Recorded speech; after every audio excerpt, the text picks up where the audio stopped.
The United Nations is urging restraint as cross-border clashes between Thailand and Cambodia escalate.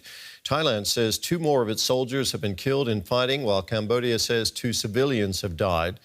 That brings the toll from recent border clashes between the 2 countries to 6 Cambodians and 3 Thai troops. Phnom Penh has accused Bangkok's forces of shelling across the country's disputed border. The flare-up leaves a ceasefire brokered earlier this year by the United States in tatters. Thai military spokesperson blamed Cambodia for the flare-up of hostilities and vowed to keep fighting as long as necessary. Thailand's position, including its military operations, will continue until Cambodia changes its stance, such as returning to the genuine path of peace. And fifthly, Cambodia has violated the ceasefire agreements as well as the joint declaration signed by the 2 prime ministers of Cambodia and Thailand in October. And of course, with that violation, we have to resort and, of course, to suspend the suspension of the joint declaration. Now let's get more on this now from journalist Tommy Walker. He's in Thailand near the Cambodian border. Tommy, what's the latest on those border clashes? Yes, well, it's now the 2nd day into these heavy border clashes, technically the 3rd, but, Thailand and Cambodia have been exchanging heavy weaponry in recent days. Yesterday, we saw the Thai military confirm they'd used F-16 fighter jets, and there's been reports of Cambodia firing its BM-21 missiles, which can cause deadly damage. So it's into the 2nd day. Fighting's been continuing in the early hours of the morning. There's been thousands of people evacuated, and the death toll is rising. So this situation is escalating throughout the border. Yes, I'm close to the border right now, where the situation is also very sensitive and fighting is occurring. I understand that the clashes are extending now along the border and covering a larger area. How is all this affecting civilians living in those areas, Tommy? Massively affecting them. I mean, people have been evacuated in recent days. They're staying in bomb shelters. They're staying in makeshift evacuation centres like universities, schools, gymnasium floors. People are just trying to get out of the firing line as this fighting heats up. I'm just outside the Saigao area, which is close to the border. It's actually Thailand and Cambodia's main economic route for its land, their shared land border. The borders have been closed for months, obviously, because of the tensions and conflict this year.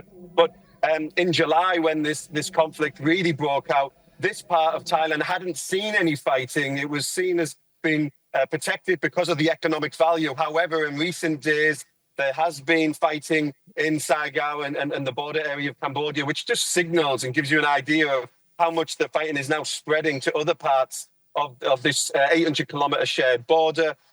Reports today say the Thai military has secured a disputed village with Cambodia, which for decades has been a Cambodian refuge. So it really gives you an insight to how widespread this conflict is certainly stands right now. Tommy, we keep talking about the border there being disputed. You mentioned a disputed village. Remind us what happened to reignite this conflict.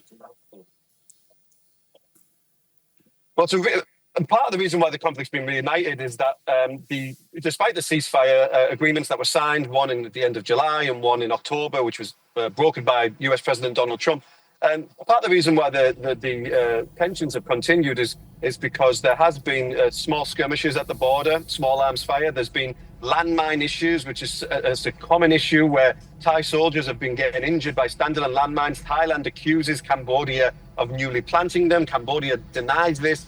So that's seemingly what's triggered. There was a clash just up down the road from where I am in November here. There was a clash on Sunday in Sisaket, and now we've seen this eruption of heavy arms fighting again. Thailand says Cambodia has been building its forces along the border. Cambodia again denies this. Cambodia says they haven't been retaliating, but it's certain that both countries are engaged in heavy cross-border fire right now. Now, the U.S. was involved very much in brokering that ceasefire. U.S. President Donald Trump has urged both countries to honor that ceasefire that they signed earlier this year. Is there any sign, Tommy, that the two sides are willing to do that? mean, as it stands right now, we've seen Malaysia's leader Anwar Ibrahim come out and try to, ask for maximum restraint. We've seen quotes attributed to U.S. President Donald Trump to try for the ceasefire to continue and for the fighting to stop. But Thailand's prime ministers came out, Anatin Chanavakul, and said that there's no more negotiations now. And as we saw prior to coming on, the military, are saying that this is a military process. So right now, it seems that the fighting will continue. We'd hope that there will be some political intervention like we've seen in July, like we saw in October. But as of today, the fighting is continuing. And unfortunately, the death toll is rising and many thousands of people in Thailand and Cambodia are still impacted by this ongoing conflict. Tommy, thank you very much. That was Tommy Walker in Thailand near the Cambodian border. Let's get some analysis now from DW's Asia-Pacific Bureau Chief Georg Matthes. He's following this story. Georg, the ceasefire is effectively broken now. Where do you see this conflict heading?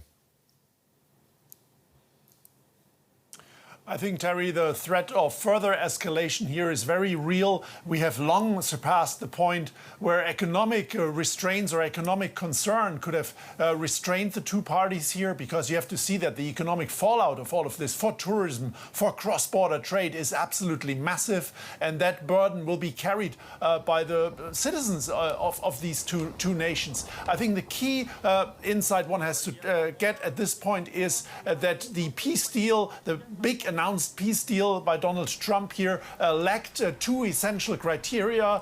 One is there was never a clear mentioning of the borderline. That conflict was never resolved, and so that is why we're back where we started off this summer. And secondly, also this peace deal did never mention the 18 captured Cambodian soldiers, and that is for Cambodia a big issue, that Thailand still is having those soldiers and they haven't been released yet. Remind us, Georg, what happened to reignite this conflict? Well, over the past couple of weeks, you could see a real build-up here of incidents. The Thai side has said there is a military build-up, so they had to do a preventive strike. They were seeing that heavy artillery was moved towards the border. The Cambodian side denies this, and they said they tried to restrain themselves even under attack by Thailand. They didn't want to retaliate, but now they have said they've reached a point where they had to defend themselves, and now firing also heavy artillery.